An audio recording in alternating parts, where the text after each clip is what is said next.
Hello बच्चों, कैसे हैं आप सब। आज हम कक्षा 7 का 11वां पाठ पढ़ने जा रहे हैं। पाठ क्रमांक 11 का नाम है अद्वितीय पूर्वोत्तर भारत। तो आप बहुत सारे भारत के राज्यों में घूमे होंगे, बहुत सारी ऐसी जगह हैं जो आपको बहुत अच्छी लगी होंगी, आप बार बार वहाँ पे जाना चाहेंगे। तो आपका पसंदीदा पर्यटन स्थल भी होगा कोई। कौन सा है आपका पर्यटन स्थल, ये आप मुझे कमेंट बॉक्स में जरूर बताएं। इस शीर्षक से पाठ के बारे में हमें सूचना मिलती है कि यहाँ पे भारत के पूर्व में जो जो राज्य स्थित हैं वहाँ के बारे में इस पाठ के माध्यम से हमें बताया गया है। तो भारत के उत्तर पूर्व का क्षेत्र इस देश का सर्वाधिक महत्वपूर्ण क्षेत्र है। प्राकृतिक संपदा तथा सांस्कृतिक वैभव का जैसा असीम भंडार यहाँ बिखरा पड़ा है, वैसा इस देश में ही नहीं पूरी दुनिया में अन्यत्र दुर्लभ है। यहाँ विभिन्न कुलों की अनगिनत भाषाएं, अनगिनत लोग तथा अनगिनत संस्कृतियां ऐसा बहुरंगी वितान रचती हैं कि देखने समझने वाला मोहित होकर रह जाता है।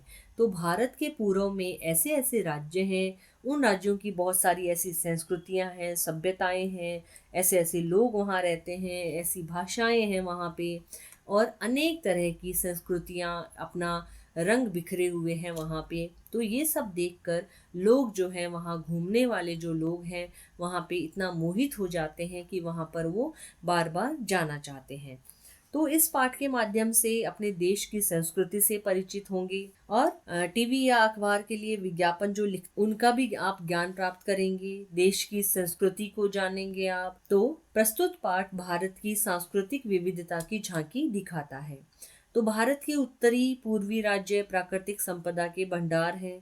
7 बहनों के नाम से विख्यात ये राज्य हैं। तो भारत के उत्तर पूर्व का क्षेत्र इस देश का सर्वाधिक महत्वपूर्ण क्षेत्र है। जैसे 7 बहनों के नाम से विख्यात ये राज्य कौन कौन से हैं, हम यहाँ पे देख रहे हैं। असम, मेघालय, नागालैंड, मिजोरम, त्रिपुरा, मणिपुर और अरुणाचल प्रदेश। तो सिक्किम भी अब 8वें राज्य के रूप में इनमें शामिल हो गया है। तो इस पाठ में इन्हीं राज्यों की संस्कृति, भाषा, लोग, जीवन शैली, दर्शनीय स्थलों का वर्णन किया गया है।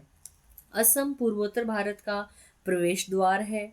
यहाँ बांस के जंगलों और चाय के बागानों की बहुतायत है, यानी कि यहाँ पे बांस के जंगल और चाय के बागान बहुत मात्रा में उपलब्ध हैं। कामाख्या देवी के दर्शन के लिए दूर दूर से पर्यटक यहाँ पे घूमने आते हैं, दर्शन करने आते हैं। तो मेघालय को बादलों का घर कहते हैं क्योंकि यह सबसे अधिक वर्षा वाला प्रदेश है। मौसिनराम सर्वाधिक वर्षा के क्षेत्र के रूप में विख्यात है। नागालैंड को उत्तर पूर्व का स्विट्जरलैंड कहा जाता है। यह अपने कोहिमा वार के लिए भी प्रसिद्ध है, जो कोहिमा का युद्ध हुआ था। मिजोरम का अर्थ है पहाड़ी लोगों का देश। तो यहाँ के लोगों की जीवन शैली सामाजिक जीवन का आदर्श उदाहरण प्रस्तुत करती है। त्रिपुरा की संस्कृति मिली जुली है। यहाँ पर उन्नाकोटी चट्टानों में शिव की 1 करोड़ मूर्तियां खुदी हुई हैं। तो मणिपुर में वैष्णव धर्म का प्रचार प्रसार है और यहाँ का मणिपुरी नृत्य बहुत पूरी दुनिया में बहुत प्रसिद्ध है। सिक्किम नेपाली बहुल राज्य है। यहाँ स्थित अंचे बौद्ध मठ से दुनिया के तीसरे सबसे ऊंचे शिखर कंचनजंगा का शानदार नज़ारा दिखाई देता है। यहाँ का पारंपरिक गुम्पा नृत्य सर्वाधिक प्रसिद्ध है। तो यहाँ पे अंडरलाइन करने के लिए बहुत सारी ज्ञान की बातें यहाँ पे उपलब्ध हैं, तो आपको अंडरलाइन करते जाना है। दूर दूर तक फैली चाय बागानों की हरी चादर, गेंडे, बारहसिंगे, हिरणों के झुंड, रंग बिरंगे परिधान, मुस्कुराते चेहरे, बौद्ध मठों के घंटों की पवित्र ध्वनियाँ, इन विशेषताओं का संगम स्थल है भारत का उत्तर पूर्वी क्षेत्र। तो उत्तर पूर्वी क्षेत्र में इतनी बहुत सारी ऐसी चीज़ें हैं जहाँ पे हम घूम सकते हैं, आनंद ले सकते हैं, बहुत कुछ सीख सकते हैं। तो जिनमें एक साथ जुड़े इस क्षेत्र के 7 सिस्टर्स के नाम से विख्यात राज्य हैं। अभी मैंने आपको बताया कि असम, मेघालय, नागालैंड, मिजोरम, त्रिपुरा, मणिपुर तथा अरुणाचल प्रदेश। तो सिक्किम तथा उत्तरी बंगाल के कुछ भाग शामिल हैं। भारत का यह क्षेत्र अपने भौगोलिक विस्तार में 220 से अधिक नस्ली समूहों और प्रकृति के विभिन्न रंगों को समेटे हुए हैं। तो यहाँ पे अनेक प्रकार के लोग रहते हैं, अनेक प्रकार के पहनावा पहना जाता है यहाँ पे। प्रकृति ने तो मानो अपना पूरा खजाना यहाँ बिखेर दिया है, क्योंकि चारों तरफ चाय के बागान, हरे भरे पेड़ पौधे, बांस के पेड़ पौधे और इतनी हरियाली है वहाँ पे कि देखने वाला खुश हो जाए। अकेले इस क्षेत्र में विभिन्न प्रकार के वन और असंख्य प्रकार के पादप जातियां हैं। तो पादप जातियां मतलब पृथ्वी पर पौधों के करीब 4 लाख प्रजातियां पाई जाती हैं। तो ये जो पौधों की प्रजातियां होती हैं इन्हीं को कहते हैं पादप जातियां। तो नदियां, पहाड़ों, झरनों से भरा यह प्रदेश प्रागैतिहासिक काल से लेकर आज तक की नवीनतम संस्कृतियों को अपने में समेटे हैं। प्रागैतिहासिक का अर्थ लिया गया है इतिहास का प्रारंभिक काल। तो इतिहास के प्रारंभिक काल से लेकर आज तक की नवीनतम जो नई नई संस्कृतियां आई हैं वो अपने में समेटे हुए हैं यह प्रदेश 7 सिस्टर्स के नाम से विख्यात है। नेपाल, चीन, भूटान, बांग्लादेश, म्यांमार आदि देशों की सीमाओं से सटे होने के कारण, सटे यानी उसके बिल्कुल पास में होने के कारण, जुड़े हुए होने के कारण यह क्षेत्र एक और भारत का प्रहरी यानी पहरा देने वाला वन विदेशी तत्वों की निर्ममता को स्वयं पर झेलता है। निर्ममता यानी क्रूरता को अपने ऊपर ही झेल लेता है। तो वहीं दूसरी ओर सेतु बनकर, सेतु यानी बांध बनकर हमारे पड़ोसियों से हमारे रिश्ते को प्रगाढ़ करता है। प्रगाढ़ यानी कि मजबूत करता है कि वहीं दूसरी ओर दो देशों के बीच में जो पड़ोसियों से हमारे रिश्ते हैं वो गहरे करने के लिए वहाँ पे एक बांध भी बनाया गया है। इस क्षेत्र के विकास के लिए सरकार की विशेष योजना लुक ईस्ट पॉलिसी और विकास परिषद नॉर्थ ईस्टर्न काउंसिल है। तो इस क्षेत्र के विकास के लिए सरकार ने विशेष योजनाएं भी बनाई हैं और विकास परिषद भी है। वहाँ पे जो योजना है वो लुक ईस्ट पॉलिसी है और जो विकास परिषद है वहाँ पे वो है नॉर्थ ईस्टर्न काउंसिल।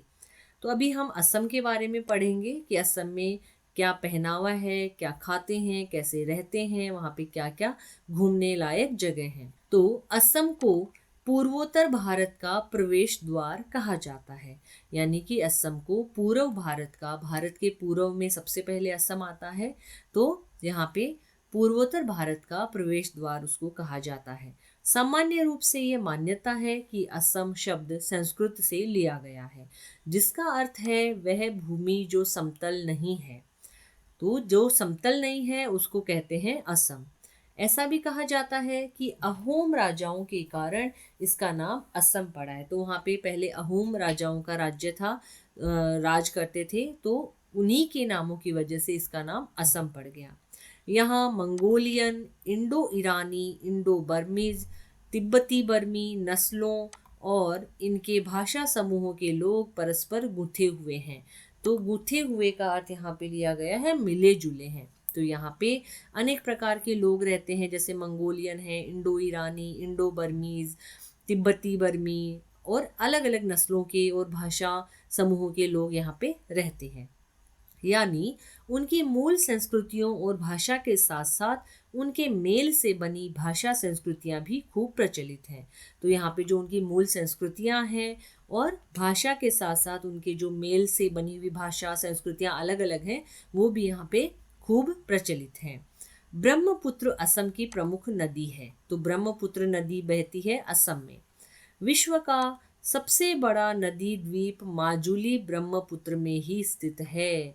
तो यहाँ पे बहुत सारी ऐसे प्रमुख चीज़ें हैं जिसको आप अंडरलाइन कर सकते हो। बहुत छोटे छोटे प्रश्न यहाँ पे बन रहे हैं कि विश्व का सबसे बड़ा नदी द्वीप कहाँ पे स्थित है। तो आप लिखेंगे माजुली ब्रह्मपुत्र में ही स्थित है। असम की प्रमुख क्षेत्रीय और आधिकारिक भाषाएं हैं असमिया और बोडो।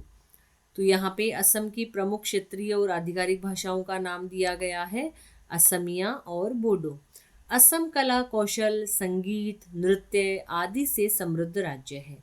तो असम में कला कौशल है, संगीत है, नृत्य है अलग अलग तरह के, तो इनसे समृद्ध राज्य है, बहुत ही सुंदर राज्य है। रेशमी व सूती वस्त्र, धातु, बांस और बेंत की वस्तुओं के निर्माण में असमवासी बहुत ही कुशल हैं। चित्रकला की तो यहाँ बहुत पुरानी परंपरा है। तो यहाँ पे चित्रकला भी बहुत प्रसिद्ध है। 7वीं शताब्दी में यहाँ आए चीनी यात्री वेन सांग ने इसका जिक्र किया है कि चित्रकला वहाँ की कितनी परंपरागत है, कितनी पुरानी है। असम का प्रसिद्ध त्योहार है बिहू।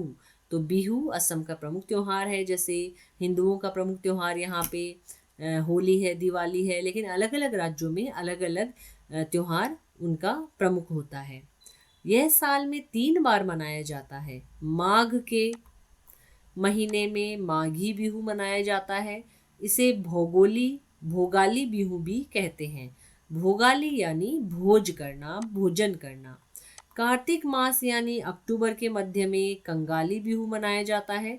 कंगाली यानी गरीबी। यह वह अवसर होता है जब नई फसल तैयार नहीं होती और पुराने अनाज के भंडार खाली होते हैं। तीसरा बिहू अप्रैल के मध्य बोहाम यानी बैसाख के महीने में मनाया जाता है। इसे बोहागी या रोंगाली यानी रंगीन बिहू कहा जाता है। इन तीनों में सबसे महत्वपूर्ण बैसाख का रोंगाली बिहू है, जो सबसे लास्ट में हमने पढ़ा है, तीसरा वाला बिहू। यह बैसाख भर चलता है। इसमें बिहू नृत्य की प्रतियोगिताएं होती हैं। बिहू ऐसा उत्सव है जिसमें लगभग पूरा असमी समाज शामिल हो जाता है। तो यहाँ पे हमें बताया गया है कि 3 प्रकार के बिहू मनाए जाते हैं। पहला बिहू है माघी बिहू, उसमें भोगाली बिहू मनाया जाता है। दूसरा बिहू है कार्तिक मास यानी अक्टूबर के मध्य में, उसका नाम है कंगाली बिहू। तीसरा बिहू है अप्रैल के मध्य यानी कि बैसाख महीने में, उसका नाम है बोहागी या रोंगाली यानी रंगीन बिहू। तो असम में बांस के जंगल और चाय के बागान खूब हैं। काजीरंगा नेशनल पार्क में पाया जाने वाला एक सींग का गेंडा असम की मुख्य धरोहर है। यानी कि असम की मुख्य धरोहर यानी पूंजी है एक सींग का गेंडा जो है। मानस टाइगर रिजर्व और मनेरी टाइगर रिजर्व अन्य अभ्यारण्य हैं। अभ्यारण्य का अर्थ यहाँ पे है वह स्थान जहाँ पशु पक्षी निर्भय होकर घूमते हैं। वाइल्ड लाइफ सेंचुरी जो होती है, तो वहाँ पे मानस टाइगर रिजर्व और मनेरी टाइगर रिजर्व वहाँ पे स्थित हैं। पक्षियों की कई प्रजातियां तथा दुर्लभ हॉलॉक गिब्बन नामक लंगूर यहाँ पाए जाते हैं। लंगूर यानी जो बंदरों की प्रजाति है जो दुर्लभ है, उसका नाम है हॉलॉक गिब्बन। कामाख्या देवी का मंदिर यहाँ के प्रमुख दर्शनीय स्थलों में से है, जहाँ पे दूर दूर से लोग दर्शन करने के लिए आते हैं। अभी हम पढ़ेंगे मेघालय के बारे में। तो मेघालय यानी बादलों का घर। देश में सर्वाधिक वर्षा वाला क्षेत्र मौसिनराम इसी राज्य में स्थित है। इस राज्य का 1/3 भाग वनों से ढका है, इसीलिए यहाँ पे सबसे ज़्यादा वर्षा होती है। मेघालय पहले असम का हिस्सा हुआ करता था। 21 जनवरी 1972 को असम के 2 जिलों खासी हिल्स और जयंतिया हिल्स के साथ गारो हिल्स को मिलाकर मेघालय राज्य का निर्माण किया गया। तो मेघालय जो है पहले असम का ही हिस्सा हुआ करता था, उसी के साथ जुड़ा हुआ था, अलग नहीं था वो। तो लेकिन 21 जनवरी 1972 को असम के 2 राज्यों खासी हिल्स और जयंतिया हिल्स के साथ में गारो हिल्स को मिलाकर मेघालय राज्य का निर्माण कर दिया गया, उसको अलग कर दिया गया था। मेघालय में खासी, जयंतिया और गारो जनजातियों की अधिकता है। इन्हीं जनजातियों के लोग मेघालय में रहते हैं। इसमें भी सबसे अधिक संख्या में है खासी जनजाति, लगभग 50% है खासी जनजाति और 50% में जयंतिया और गारो जनजातियां रहती हैं। यहाँ की अधिकांश जनजातियों में मातृसत्तात्मक व्यवस्था है। मातृसत्तात्मक का अर्थ है माता के वंश पर आधारित व्यवस्था है, यानी माता के वंश के आधार पे ही लोग यहाँ पे रहते हैं। यहाँ वंश परंपरा तथा उत्तराधिकार स्त्रियों से चलता है। जैसे कि भारत देश में पुरुषों से उत्तराधिकार चलता है, वैसे ही मेघालय में वंश परंपरा जो है वो उत्तराधिकार स्त्रियों से चलता है। यह परंपरा खासी, जयंतिया एवं गारो तीनों जनजातियों में प्रचलित है। यहाँ परिवार की छोटी बेटी सारी संपत्ति की उत्तराधिकारी होती है। तो जैसे कि भारत देश में पुत्र को ही अपना उत्तराधिकारी मानते हैं, लेकिन मेघालय में इतनी अच्छी ये संस्कृति है कि छोटी बेटी सारी संपत्ति की उत्तराधिकारी होती है। और परिवार के बुजुर्गों तथा बच्चों के पालन पोषण की जिम्मेदारी उसकी ही होती है। तो ये एक नया ही प्रचलन यहाँ पे हमने देखा है मेघालय में, कि छोटी बेटी को सारी संपत्ति की उत्तराधिकारी बनाया जाता है। तो जो उत्तराधिकारी बनता है वो परिवार के बुजुर्गों और बच्चों के पालन पोषण की जिम्मेदारी उसी के ऊपर होती है। नृत्य, संगीत तथा सभी जनजातियों की जीवन शैली का अनिवार्य अंग है। तो मेघालय में भी इसका अपवाद नहीं है। मेघालय भी उसका अपवाद नहीं है, यानी कि नृत्य, संगीत और सभी जनजातियों की जीवन शैली का अनिवार्य अंग है। नृत्य और संगीत के बिना यहाँ की जिंदगी आगे ही नहीं बढ़ती है। इतना अच्छा वहाँ पे प्रचलित है नृत्य भी और संगीत भी, तो लोग उसका आनंद लेते हैं। अभी आगे हम पढ़ते हैं नागालैंड के लिए। नागालैंड को उत्तर पूर्व का स्विट्जरलैंड माना जाता है, यानी स्विट्जरलैंड यानी बहुत ही ठंडा और बहुत ही सुंदर प्रदेश जो देखने लायक है। यह पहाड़ी क्षेत्र है और रोमांच के दीवाने पर्यटकों के लिए बड़ी शानदार जगह है। तो जो रोमांच से भरपूर अपनी यात्रा करना चाहते हैं उनके लिए नागालैंड बहुत ही शानदार जगह है। नागा नाम मैदानी लोगों द्वारा दिया गया है। तो नागा जो नाम है वो मैदानी लोग जो रहते हैं वो उनको दिया गया है। संस्कृत में पहाड़ को नग भी कहते हैं, हिंदी में भी पहाड़ को नग कहते हैं, इसलिए यहाँ रहने वाले नागा नाम से जाने जाने लगे। तो यानी कि नागालैंड पहाड़ी क्षेत्र है तो पहाड़ को नग कहते हैं, तो नग की वजह से ही यहाँ के लोग नागा नाम से जाना जाने लगे। नागाओं की 16 जातियां हैं। यहाँ पे अंडरलाइन बहुत सारे ऐसी पंक्तियां हैं जो अंडरलाइन के लायक हैं। तो नागाओं की 16 जातियां यहाँ पे रहती हैं। सबकी अलग अलग वेशभूषाएं हैं जिनसे उनकी पहचान हो जाती है। इनके कपड़े बहुत सुंदर होते हैं और ज़्यादातर मोटी ऊन के बने होते हैं, क्योंकि यहाँ पे ठंड बहुत अधिक होती है। ये एक ठंडा प्रदेश है। ये अपने साथ कुछ हथियार भी रखते हैं जो इनकी वेशभूषा का ही एक हिस्सा सा लगते हैं। तो जो हथियार हैं वो ऐसे लगता है कि इस वेशभूषा के साथ में ही ये बने हुए हैं। नागा लोग सुंदर और मिलनसार प्रकृति के होते हैं। देह यष्टि पर मंगोल प्रभाव स्पष्ट दिखाई देता है। देह यष्टि का अर्थ यहाँ पे लिया गया है शरीर की जो आकृति होती है उस पे मंगोल प्रभाव स्पष्ट ही दिखाई देता है।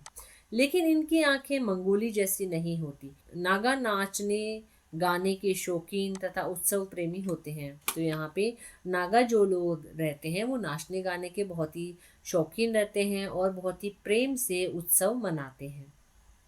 नागालैंड अपने कोहिमा वार के लिए भी प्रसिद्ध है। तो द्वितीय विश्व युद्ध के दौरान सन 1944 में जापानी फौजों को यही रोका गया था। इस युद्ध में जापानियों को मिली करारी हार के कारण इसे पूर्व का स्टालिन गार्डन भी कहा जाता है। यहाँ की मुख्य भाषा अंग्रेजी है। राज्य में साक्षरता का स्तर 60% से ऊपर है। तो यहाँ पे देखिए कि नागालैंड को कोहिमा वार के लिए भी प्रसिद्ध है नागालैंड। तो यहाँ पे द्वितीय विश्व युद्ध के दौरान 1944 में जापानी जो फौजें हैं उनको यहीं पे रोका गया था, नागालैंड में ही। तो इस युद्ध में जापानियों को बहुत ही बुरी तरीके से हारना पड़ा था। तो इसे पूर्व का स्टालिन गार्डन भी कहा जाता है। तो यहाँ की मुख्य भाषा अंग्रेजी है। तो यहाँ पे 60% से ऊपर साक्षरता राज्य के अंदर है। तो आगे हम पढ़ते हैं मिजोरम की ओर। तो मिजोरम शब्द का अर्थ है पहाड़ी लोगों का देश। मी लोग जो पहाड़ी रम देश। मिजो लोग मूलतः कौन हैं? तो यहाँ पे मिजोरम शब्द का अर्थ है पहाड़ी लोगों का देश, यानी मी लोग जो पहाड़ी रम देश।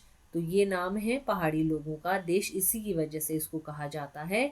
तो इसका कोई ठीक ठाक पता नहीं चलता है। तो मिजो लोग मूलतः कौन हैं, कहाँ से आए हैं, तो ये सब पढ़ के उनका पता नहीं लगता है कि वो कौन है और कहाँ से आए हैं। ऐसा माना जाता है कि ये लोग बर्मा के चीन पहाड़ों से भारत में आए। तो ऐसा हमारा मानना है, इससे कंफर्म नहीं है कि ये सही है। तो ऐसा हम मानते हैं कि ये लोग बर्मा के चीन पहाड़ों से भारत में आए हैं। लेकिन उत्तर पूर्व की तमाम जनजातियों की तरह इनका इतिहास भी अंधेरे की चादर में ढका है कि इनका इतिहास क्या है, कहाँ से आए हैं, कैसे हैं, कौन है। तो ये सब इतिहास उनकी अंधेरे की चादर में ही ढका हुआ है। ये जनजातियों की तरह ही इनका कुछ भी पता नहीं लगता है। इस क्षेत्र में लुशाई पहाड़ियां हैं जो बहुत ऊंची नहीं हैं, लेकिन सदा हरी भरी रहती हैं। मिजोरम देश का अकेला राज्य है जहाँ कोई बेघर नहीं है। यानी कि मिजोरम देश का एक अकेला राज्य है जहाँ पे सबके लिए छोटा ही सही लेकिन घर है, वहाँ पे कोई भी बेघर नहीं रहता है। यहाँ साक्षरता की दर केरल के बाद सबसे ऊंची है। तो सबसे ऊंची साक्षरता की दर है केरल में, केरल के बाद में यहाँ पे मिजोरम में है। शहरीकरण में मिजोरम देश में दूसरे स्थान पर है। यानी कि शहरीकरण में मिजोरम देश दूसरे स्थान पर आता है। इस छोटे से राज्य में 22 शहर या कस्बे हैं। यहाँ की सबसे यहाँ की सबसे बड़ी नदी छिमतुई पुई है। तो यहाँ की सबसे बड़ी नदी का नाम है छिमतुई पुई, जो बर्मा के चीन राज्य से निकलती है और मिजोरम के क्षेत्र से होते हुए फिर बर्मा में प्रवेश कर जाती है और वहाँ से बंगाल की खाड़ी में जा गिरती है। तो यहाँ पे छिमतुई पुई नदी का वर्णन किया गया है कि वो कहाँ से निकलती है और कहाँ से होते हुए कौन सी बंगाल की खाड़ी में गिरती है। इस नदी का व्यापारिक रूप से बहुत महत्व है। म्यांमार के साथ व्यापार में इसे जल मार्ग की तरह इस्तेमाल किया जाता है। जो जल मार्ग के द्वारा व्यापार किया जाता है, तो इस नदी का व्यापारिक रूप से भी बहुत महत्व है। मिजो जीवन शैली सामाजिक जीवन का एक आदर्श उदाहरण प्रस्तुत करती है। दया, करुणा, निस्वार्थ सेवा, उदारता तथा सबके प्रति संभाव रखना इन लोगों का विशेष धर्म है। तो इन लोगों का विशेष धर्म होता है दया रखना, करुणा, निस्वार्थ भाव से सेवा करना दूसरों की, उदारता और सबके प्रति समान रूप से भाव रखना। तो मिजो दूसरों के हित में आत्म बलिदान को श्रेष्ठ सामाजिक मूल्य मानते हैं। यानी कि मिजो लोग जो हैं वो दूसरों के हित में अपना बलिदान दे देंगे, तो यही उनका सामाजिक मूल्य श्रेष्ठ रूप से है। मिजो समाज परस्पर बड़ी सघनता के साथ जुड़ा है। सघनता का अर्थ है यहाँ पे मजबूती। तो मिजो समाज जो है वो हमेशा बहुत ही मजबूती के साथ में जुड़ा हुआ है, उनमें कोई भी भेदभाव नहीं है। यहाँ लैंगिक भेदभाव नहीं है, लिंग के हिसाब से यहाँ पे भेदभाव नहीं किया जाता है। स्त्री भी उतनी ही समान भाव रखते हैं तो पुरुष भी उतना ही समान भाव रखते हैं। पूरे गांव के लोग एक बड़े परिवार की तरह रहते हैं। जन्म, मृत्यु, विवाह आदि में पूरा गांव शामिल होता है। ये इतनी अच्छी संस्कृति यहाँ पे देखने को मिलती है। लेकिन भारत में ऐसे कई राज्य हैं जहाँ पे इतने सारे भेदभाव किए जाते हैं, एक दूसरे के सुख दुख में शामिल नहीं होते हैं लोग। लेकिन मिजो लोग जो हैं वो जन्म हो, मृत्यु हो, विवाह हो, उसमें पूरा गांव शामिल होता है। गीत, संगीत और नृत्य में भी उनकी गहरी रुचि है। अगर वाद्य यंत्र ना भी हो तो वे ताली की आवाज़ पर भी गा लेते हैं। ये कितना अच्छा लगता है वहाँ पे कि अगर उनको वाद्य यंत्र नहीं मिल रहा है तो वो ताली बजाकर ही अच्छी आवाज़ में गाना गा लेते हैं। अभी हम बढ़ते हैं त्रिपुरा की ओर। तो त्रिपुरा महामाया त्रिपुर सुंदरी की भूमि त्रिपुरा देश का तीसरा सबसे छोटा राज्य है। तो यहाँ पे त्रिपुर सुंदरी की भूमि यानी त्रिपुरा देश का सबसे छोटा राज्य है, जो तीन तरफ से बांग्लादेश से घिरा है। तीनों तरफ से बांग्लादेश से घिरा हुआ राज्य है। भारत में विलय से पूर्व त्रिपुरा एक अलग रियासत थी। तो भारत में मिल जाने से पहले ही त्रिपुरा एक अलग ही रियासत थी, अलग ही राज्य था। आज़ादी से पहले 1300 वर्षों तक यहाँ बर्मन शासकों ने शासन किया था। त्रिपुरा एक मिश्रित संस्कृति वाला राज्य है। त्रिपुरा की लगभग 30% आबादी आदिवासियों की है, जिनमें प्रमुख है त्रिपुरी, रियांग और जमातिया।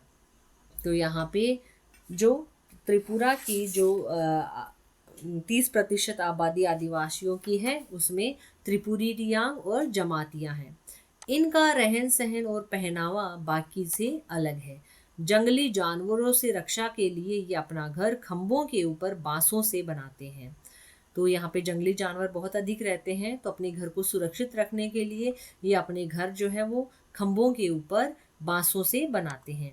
इनका मटका नृत्य जो घड़े पर होता है उल्लेखनीय है। गैर आदिवासी संस्कृतियों में बांग्ला संस्कृति की प्रधानता है। तो यहाँ पे गैर आदिवासी संस्कृतियों में बांग्ला संस्कृति की बहुत ही अधिक प्रधानता है। बंगाली घरों में होने वाली उल्लू ध्वनि जगह जगह पर सुनाई पड़ जाती है। उल्लू यानी कि जो देखिए मुंह ओपन करके जब वो हाथ से ऐसे अलग अलग आवाज़ें निकालते हैं, हाथ को हिला हिला के मुंह से अलग अलग आवाज़ें निकालते हैं, तो उसको बोलते हैं उल्लू ध्वनि। तो वो जगह जगह पे सुनाई पड़ती है हमें। कटहल, आम, केले, नारियल, सुपारी और चंपा के पेड़ हर घर में दिखाई देते हैं। तो ये पेड़ वहाँ पे बहुत अधिक संख्या में दिखाई देते हैं। यहाँ की एक अत्यंत रोचक बात है, उन्नाकोटी में चट्टानों पर उत्कीर्ण असंख्य मूर्तियाँ, जिनमें से अधिकतर शिव की है। एक रोचक बात यह भी है कि उन्नाकोटी एक जगह का नाम है, वहाँ पे उत्कीर्ण, उत्कीर्ण का अर्थ यहाँ पे लिया गया है खुदी हुई जो मूर्तियाँ हैं, असंख्य मूर्तियाँ जो हैं, उनमें से अधिकतर शिव की मूर्तियाँ हैं। कहा जाता है कि यहाँ एक कम 1 करोड़ ऐसी मूर्तियाँ हैं। इनको किसने बनाया, ये कैसे बनी, इसको लेकर अनेक दंत कथाएं प्रचलित हैं। तो दंत कथाएं यानी कि लोगों के मुंह से सुनी हुई अनेक प्रकार की कहानियां हैं कि ये एक कम 1 करोड़ मूर्तियां कहाँ से आई, किसने बनाया, कैसे बनी, ये सब अलग अलग मुंह से अलग अलग कहानियां सुनने को वहाँ पे मिलती है। आगे हम बढ़ते हैं मणिपुर की ओर।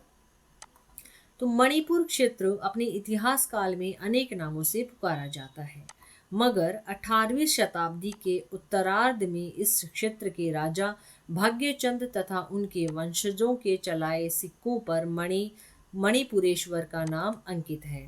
तो यहाँ पे 18वीं शताब्दी के उत्तरार्ध यानी कि 18वीं शताब्दी जब समाप्त होने वाली थी, तो इस क्षेत्र के जो राजा थे भाग्यचंद और उनके जो वंशज हैं, उनके द्वारा सिक्के चलाए गए थे। मणिपुरेश्वर का नाम उनके ऊपर अंकित है। इसके ही आधार पर इसका नाम मणिपुर पड़ गया। इस राज्य की जनसंख्या का लगभग 60% घाटी में है और 40% पहाड़ी क्षेत्रों में है।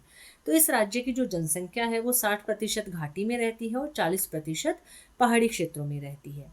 तो पहाड़ी इलाकों में नागा, कुकी, पाड़ते जनजातियों का कब्जा है, जो मैदान में मेइती का। तो यहाँ पे पहाड़ी इलाकों में इन जातियों का कब्जा रहता है, वहाँ पे ये लोग रहते हैं, और मैदान में मेइती रहते हैं। इस प्रदेश की मुख्य भाषा मेइती लॉन है, इसी को मणिपुरी का नाम भी दिया गया है। तो हम मणिपुर में मणिपुरी भाषा यही हम बोलते हैं, तो उस भाषा का नाम है मेइती लॉन, जिसको मणिपुरी के नाम से हम जानते हैं। मणिपुर राज्य की संस्कृति अत्यंत समृद्ध है। यहाँ की हिंदू जनसंख्या वैष्णव धर्म से सर्वाधिक प्रभावित है। तो वैष्णव धर्म से यहाँ की जो जनसंख्या है वो अधिक प्रभावित है। वैष्णव धर्म के लोग उनको बहुत मानते हैं। कृष्ण भक्ति यहाँ के मैदानी क्षेत्र में जन जन में व्याप्त है, यानी कि कृष्ण के प्रति भक्ति जो है वो मैदानी क्षेत्र में रहने वाले लोग बहुत अधिक मानते हैं, बहुत अधिक फैली हुई है वहाँ पे कृष्ण भक्ति। मणिपुरी नृत्य पूरी दुनिया में प्रसिद्ध है और भारत के शास्त्रीय नृत्यों में इसका प्रमुख स्थान है। यह वास्तव में कृष्ण की रासलीला की ही नाट्य प्रस्तुति है। तो जो कृष्ण की रासलीला होती है उसी की ही नाटक के रूप में प्रस्तुत की जाती है। इसके परिधान और नृत्य की साज सज्जा केरल के कथकली नृत्य के तरह ही अनोखी होती है। तो केरल का जो कथकली नृत्य होता है वहाँ पे इतनी सुंदर साज सज्जा की जाती है नृत्य की, तो वैसे ही साज सज्जा इन लोगों की जाती है। यह अत्यंत कोमल, भाव प्रधान तथा गौरवमय नृत्य शैली है। जयदेव, विद्यापति, चंडीदास, गोविंद दास जैसे भक्त कवियों की रचनाएं ही ज़्यादातर इसके साथ गीत रूप में गाई जाती हैं। तो जब भी ये नृत्य शैली करी जाती है तो उसमें ये जो भक्त कवि हैं जयदेव, विद्यापति, चंडीदास, गोविंद दास, तो इन्हीं की रचनाओं के द्वारा ही ये गीत रूप में प्रस्तुत की जाती है। आगे हम बढ़ते हैं अरुणाचल प्रदेश की ओर। तो अरुणाचल का अर्थ है उगते सूर्य का पर्वत, यानी वह स्थान जहाँ सूर्य सबसे पहले दस्तक देता है, यानी सूर्य वहाँ पे सबसे पहले उदय होता है। अकेले अरुणाचल प्रदेश में ही भाषा, संस्कृति एवं नस्लों की जितनी विविधता है उतनी पूरे एशिया में अन्यत्र कहीं नहीं है। तो अरुणाचल प्रदेश में ही भाषा, संस्कृति और अलग अलग नस्ल की जितनी भी विविधताएं हैं उतनी पूरे एशिया में हमें कहीं भी नहीं मिलती हैं। यहाँ के अधिकांश निवासी तिब्बत बर्मी मूल के हैं और उनकी मुख्य भाषा भी उसी मूल तो यहाँ के जो अधिकांश निवासी हैं वो तिब्बत बर्मी मूल के हैं और यहाँ की जो मुख्य भाषा है वो भी उसी मूल की है। यहाँ की सारी भाषाओं की गणना व पहचान का काम भी बहुत कठिन है। तो यहाँ की जो बहुत सारी भाषाएं हैं उनकी भी गणना नहीं की जा सकती और पहचान भी नहीं की जा सकती, क्योंकि यहाँ पे बहुत सारी भाषाएं हैं। प्रायः हर जनजाति की अपनी अलग भाषा है, तो यहाँ पे हर जनजाति अलग अलग अपनी भाषाओं का प्रयोग करते हैं। अरुणाचल प्रदेश में साक्षरता का स्तर करीब 66.25% है। तो यहाँ पे 66.25% अरुणाचल प्रदेश में साक्षरता है, लोग शिक्षित हैं। राज्य की मुख्य भाषा हिंदी और असमी है, लेकिन अंग्रेजी भाषा भी खूब प्रचलन में है। तो यहाँ पे हिंदी और असमी अधिक रूप में बोली जाती है, लेकिन लोग अंग्रेजी भाषा का भी खूब प्रयोग करते हैं। अरुणाचल के लोग बुनाई कला में माहिर हैं और हर जनजाति की बुनाई की अपनी विशिष्ट शैली है। तो अरुणाचल के लोग बुनाई में बहुत ही माहिर हैं, यानी कि यहाँ पे साड़ियाँ वगैरह बहुत बनाई जाती हैं, कपड़े बुने जाते हैं। तो हर जनजाति की बुनाई अलग अलग शैली में प्रस्तुत की गई है। आगे हम बढ़ते हैं सिक्किम की ओर। 7 सिस्टर्स कहे जाने वाले राज्यों के अलावा पूर्वोत्तर भारत का एक और प्रमुख राज्य है सिक्किम। तो 7 सिस्टर में कौन कौन से राज्य आते हैं मैंने आपको ये बताया है। उनके अलावा पूर्व भारत का एक और प्रमुख राज्य है सिक्किम। यह गोवा के बाद देश का सबसे छोटा राज्य है। गोवा सबसे छोटा राज्य है, तो गोवा के बाद में भी यह एक राज्य आता है जो सबसे छोटा है, वो है सिक्किम। पारंपरिक कथाओं के अनुसार गुरु रिम्पोछे नाम के एक बौद्ध संत ईसा की 8वीं शताब्दी में इस क्षेत्र में आए थे। तो यहाँ पे पारंपरिक कथा के अनुसार गुरु रिम्पोछे नाम के एक बौद्ध संत जो थे वो ईसा की 8वीं शताब्दी में इस क्षेत्र में आए थे। तो उस समय वहाँ कोई राजा नहीं था। उन्होंने इस क्षेत्र में रहने वालों को बौद्ध धर्म की दीक्षा दी। दीक्षा मतलब कि ज्ञान दिया, नॉलेज दिया कि बौद्ध धर्म के लोग कैसे रहते हैं, क्या करना है, कैसे करना है, वो सारी शिक्षा, बौद्ध धर्म की जो शिक्षा है वो उन लोगों को दी। उत्तर पूर्व का यह अकेला नेपाली बहुल राज्य है, यानी कि उत्तर पूर्व का यह एक अकेला नेपाली ऐसा राज्य है जहाँ पे अधिकता बहुल यानी अधिकता वाला राज्य है। यहाँ 11 सरकारी भाषाएं हैं जिनमें नेपाली मुख्य संपर्क भाषा है और उसके अलावा भूटिया, लेप्चा, लिम्बू, नेवारी, राई, गुरुंग, मंगर, शेरपा, तमांग, सुंवर को भी मान्यता प्राप्त है। तो यहाँ पे नेपाली भाषा तो मुख्य भाषा है ही, उसके अलावा ये सारी भाषाओं को भी यहाँ पे मान्यता प्राप्त है। लोग यहाँ पे इन भाषाओं का भी प्रयोग करते हैं। राजधानी गंगटोक एकमात्र बड़ा शहर है। गंगटोक में स्थित नामग्याल इंस्टीट्यूट ऑफ टिबेटोलॉजी धार्मिक व ऐतिहासिक दृष्टि से महत्वपूर्ण है। तो यहाँ पे एक इंस्टीट्यूट है नामग्याल इंस्टीट्यूट ऑफ टिबेटोलॉजी, तो ये धार्मिक और ऐतिहासिक दृष्टि से बहुत ही महत्वपूर्ण है।